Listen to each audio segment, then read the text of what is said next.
All right, we got actually three cards to talk about today. Because I didn't get to talk about on my video another Yeti that had been spoiled. We got a little Yeti 2/1 Aegis called the Snow Crust Yeti.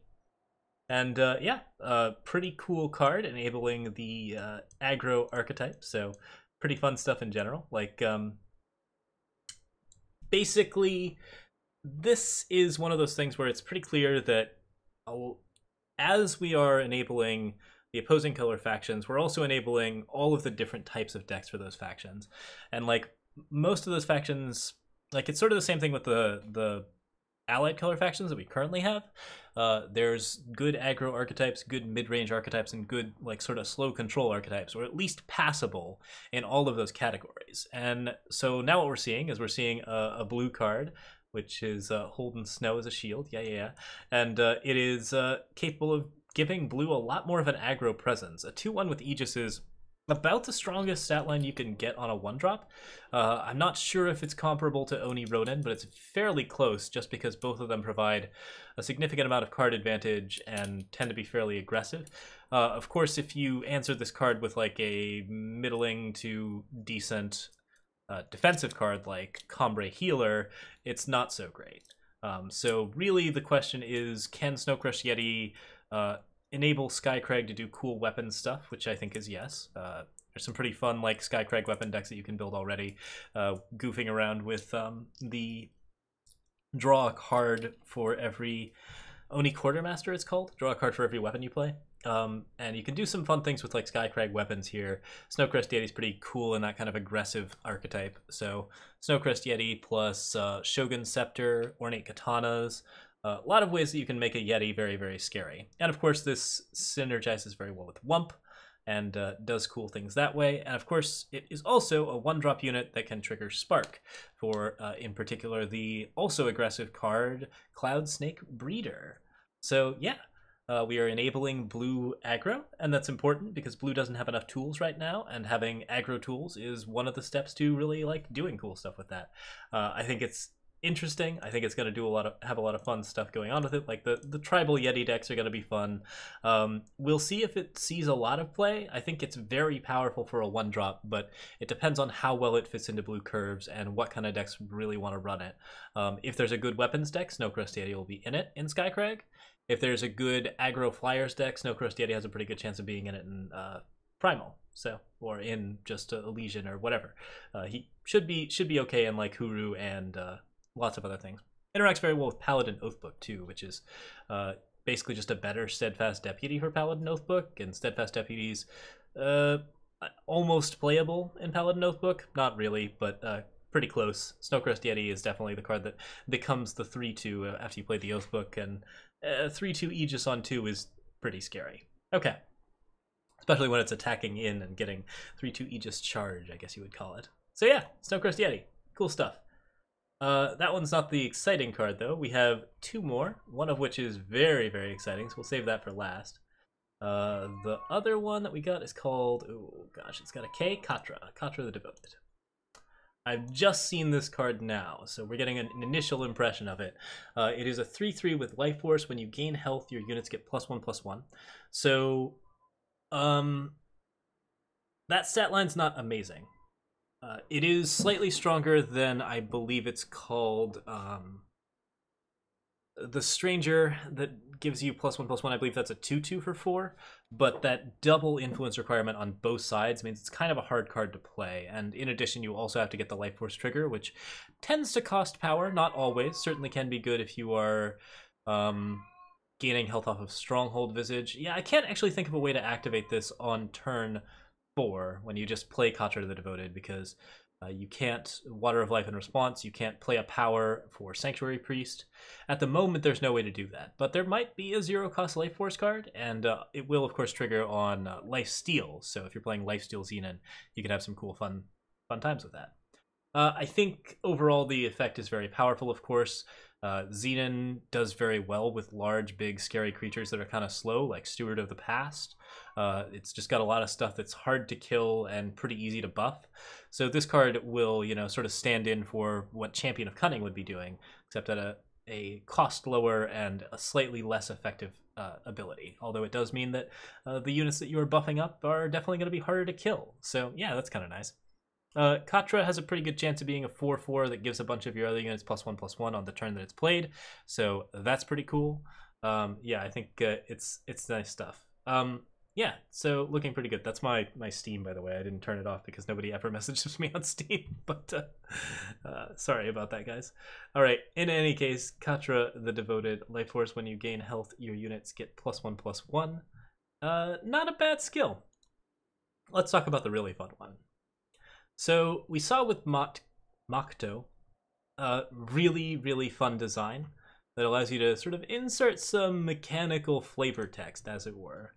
And we get to continue that particular vein with really just delightfulness. Leave a Witness, which reads, kill all units, mentor, spare the student.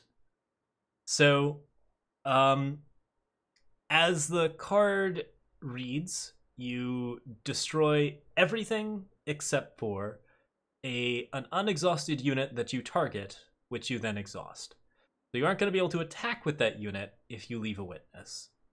But that Witness will be able to attack next turn, which means that Leave a Witness is a harsh rule that doesn't require you to have a comeback card in your hand, because it leaves you with a big card that you love. If you have no targets, you can just play it. It's a harsh rule. That's fine. If you have attacked, you can play it. It's a harsh rule. That's not a big deal.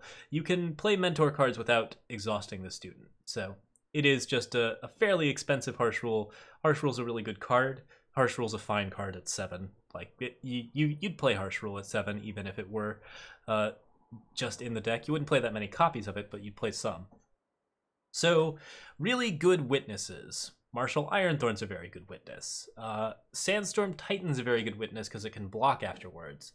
Anything with endurance that makes a pretty fun witness just because it gets to block afterwards. That doesn't really matter because there's nothing to block.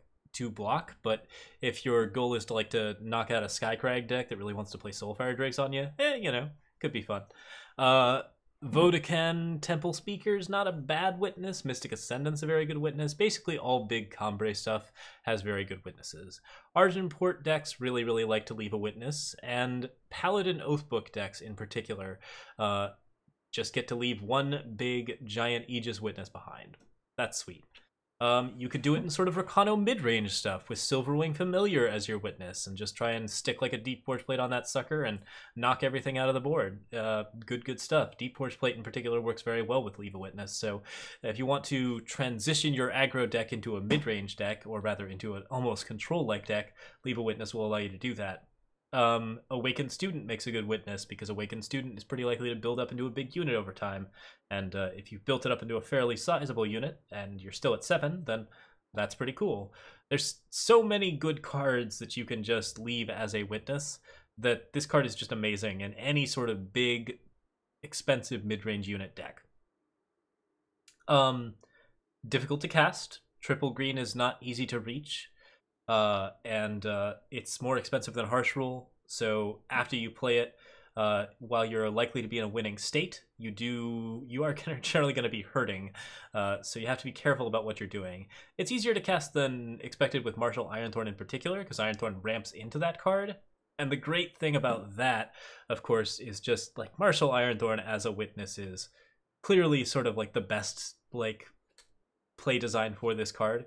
You play Ironthorn, you play a power, you have 7 power, you leave a witness Ironthorn, and then not only did you just one-sided wrath the board potentially, but also you have another one-sided wrath after the fact with Ironthorn. The design on this card is amazing. The art is really, really good. This is one of the first spoiled art bits for the new set, and it's really quite spectacular. If you want to see the full art, we can probably throw it up, although that might be a little bit tricky. I can find it on the Reddit. So let's go ahead and do that real quick. But again, you get this cool bit of mechanical design. This one isn't quite as cheeky, I would say, as Makto's Revenge Never Ends. This is something that you could actually template on a card if Mentor Student existed, say, in Magic the Gathering, which it probably wouldn't, because that's a pretty complicated set of card text, and you don't put keywords on cards to reduce card text in Magic. That's not a thing that you can do. It might give you some space, but because you don't have the sidebar box, like you still have to explain what the rules do. So you can't have like sort of clean, simple designs like this and not have them just be wordy and not as pretty. And like words are very pretty, and words on cards are very pretty, and when they kind of mesh with art and they mesh with good gameplay and they mesh with like all of these different elements of design, that appeals to me greatly. That I love that kind of stuff. It's just great. And as someone who really likes game design and really likes writing and doing like all sorts of good stuff and has a decent passion for good card art. I mean, it's not like my oeuvre or anything, but like just having all of that mesh together. I like systems. There's a lot of reasons to like this card, and I think Leave a Witness again. Not only when you get all of these different things together, it not only appeals to the competitive players who really want like just the kind of sheer power level that this card brings to control decks. It appeals to the Johnnies who are going to be focused really hard on the combo players who are going to be focused really hard on like what's the best witness, what kind of witness can I leave that'll just make the most disgusting thing happen. If I leave a witness as like Grinva, isn't that amazing? Because then Grinva's still around. Oh man, that's really cool. And then, of course, as a Timmy card, as a card that appeals to the power gamers, the people who just want to see big explosions. Here's a big explosion. It doesn't affect your side. Go for it. Just, yeah. So, in terms of just sheer player archetype, like, appeal, card is beautiful. Card is amazing. Very, very special. Okay, so that does it for me. But we will throw up that art because I'm pretty sure I can get it right here from the Omens of the Past. Art spoilers, maybe. Yeah, here's a gallery of all the spoiled artwork, so I can just find Leave a Witness, maybe. Yeah, there it is. Now, that's actually not that big. It might not be all that impressive compared to the card itself, but we will see. I just properties change. All right, this is either going to be a very anticlimactic end to the video, or it's going to be a pretty decent one. Oh yeah, that's terrible quality.